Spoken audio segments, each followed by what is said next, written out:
O nosso caso começa no dia 19 de abril de 1995. Aparentemente era uma linda manhã na cidade de Oklahoma, no coração dos Estados Unidos. As pessoas estavam indo trabalhar normalmente, aquela correria típica de qualquer pessoa de grandes centros urbanos. Logo pela manhã, pegando o ônibus, deixando as crianças na escola e se apressando para não chegar atrasado no trabalho. Vocês sabem como é isso, não é? O edifício Alfred Murrah Federal Building, de 9 andares, e que ficava localizado na região central da cidade de Oklahoma. Era um aglomerado de escritórios do governo, onde se concentravam cerca de 500 funcionários. Além disso, o prédio também contava com uma creche, a America's Kids, que ficava no 2º andar. Lá, muitas pessoas deixavam seus filhos antes de irem para o trabalho. Enquanto tudo isso acontecia, um homem estacionou um caminhão bem em frente ao edifício. Dentro, havia uma poderosa bomba feita com um coquetel mortal de fertilizante agrícola, óleo diesel e outros produtos químicos. Depois de estacionar o veículo, o homem trancou a porta, caminhou alguns metros e entrou em outro carro, exatamente às 9h02 da manhã. Bum!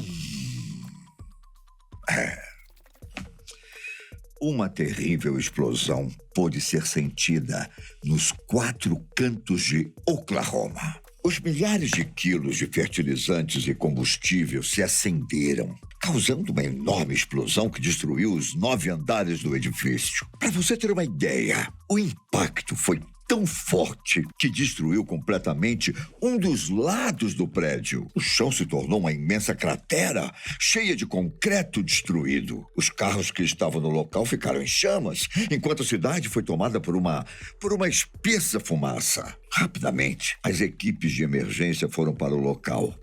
Inicialmente, era impossível saber quantas pessoas haviam morrido, até porque tinha muita gente embaixo dos escombros. Depois de cerca de 2 semanas, as autoridades revelaram o número de mortos.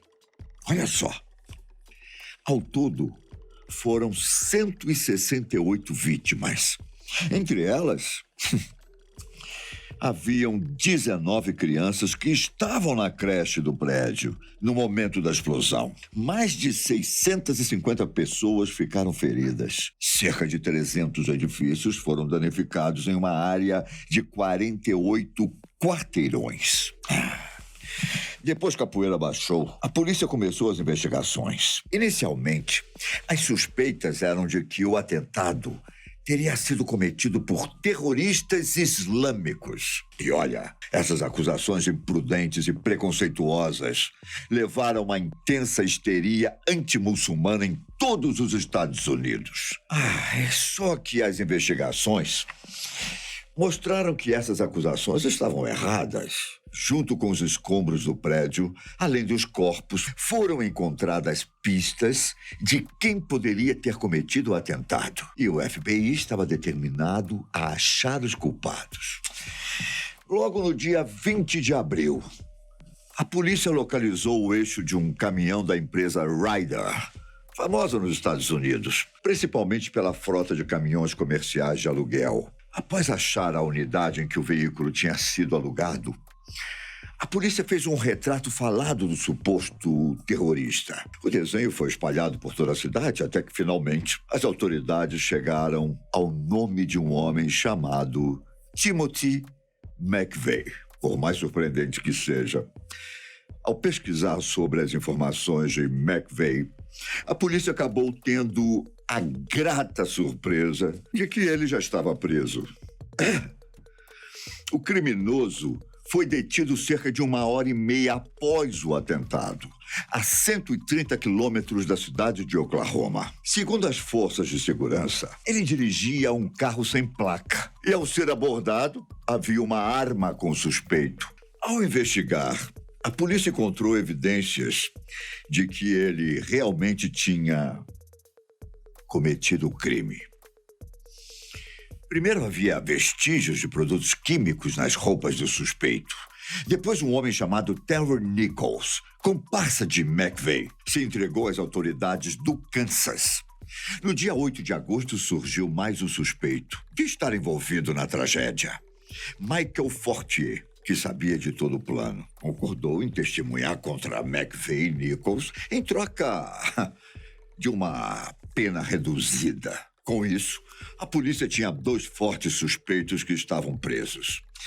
Toda a teoria de que os ataques tinham sido cometidos por terroristas islâmicos veio abaixo.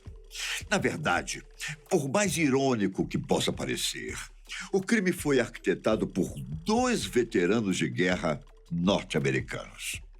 Mas o que motivou um crime tão horrendo como esse? Essa é a grande pergunta. Por que 2 veteranos de guerra planejaram um ataque que tirou a vida de tantas pessoas, inclusive crianças? Eram perguntas difíceis de serem respondidas. Mas bastou dar uma olhada no passado de McVeigh e Nichols para que a polícia tirasse suas próprias conclusões.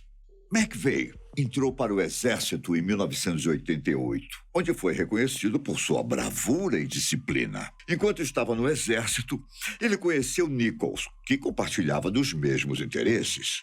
Os 2 tinham uma obsessão por armas e habilidades de sobrevivência, pois tinham medo que um dia precisassem estar preparados para um confronto contra a União Soviética durante a Guerra Fria. Em 1991, McVeigh serviu na Guerra do Golfo, ocasião em que foi condecorado com várias medalhas pelo serviço militar. Porém, após várias tentativas de entrar nas forças especiais do Exército dos Estados Unidos, ele acabou desistindo e aceitando a oferta de dispensa antecipada. Com o fim da União Soviética e, consequentemente, também da Guerra Fria, McVeigh passou a ter outro tipo de ideologia. Em vez do ódio contra os comunistas soviéticos, ele agora concentrava toda a sua desconfiança contra o governo federal dos Estados Unidos. Especialmente porque Bill Clinton, eleito presidente em 1992, fez uma campanha a favor do controle de armas. Além disso, McVeigh também não concordava com uma intervenção de agentes federais contra o rancho da seita dos Davidianos, no Texas, no dia 19 de abril de 1993, exatamente 2 anos antes do atentado acontecer. Nessa intervenção, enquanto os policiais realizavam um cerco no local, o incêndio acabou matando 83 pessoas. McVeigh planejou o atentado para ocorrer no mesmo dia em que houve o cerco no Texas.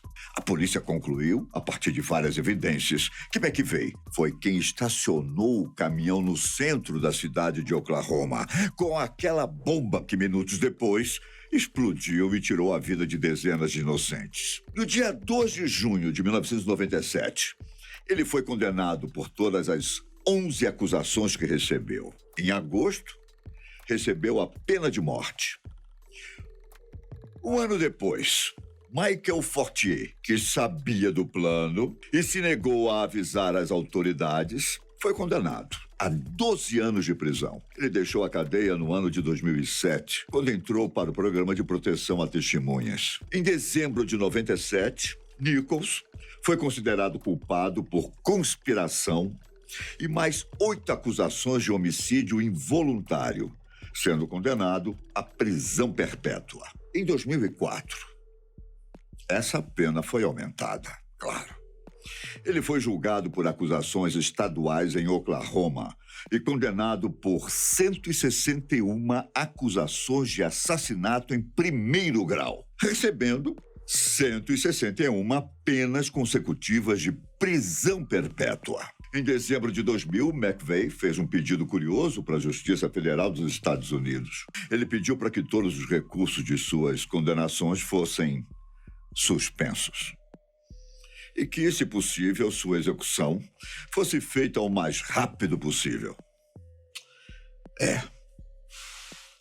O pedido do criminoso foi atendido e no dia 11 de junho de 2001, aos 33 anos de idade, McVeigh foi executado com uma injeção letal. Apesar do ataque ter sido facilmente resolvido, as investigações entraram na lista das mais complexas e exaustivas da história do FBI. Nenhuma pista foi ignorada ou deixada para trás. Ao todo foram 28 mil entrevistas, 43 mil pistas investigativas e cerca de 3 toneladas de documentos e evidências que foram analisadas.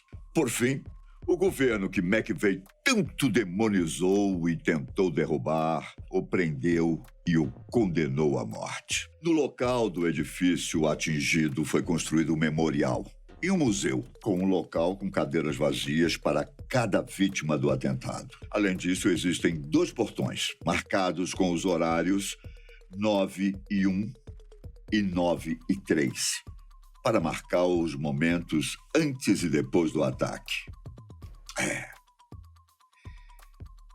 Tudo isso fruto do ser humano e seus radicalismos. Esse foi o terrível atentado da cidade de Oklahoma. Eu fico por aqui. Mas nos vemos no próximo caso, hein? Conto com vocês. Um abraço. Tchau.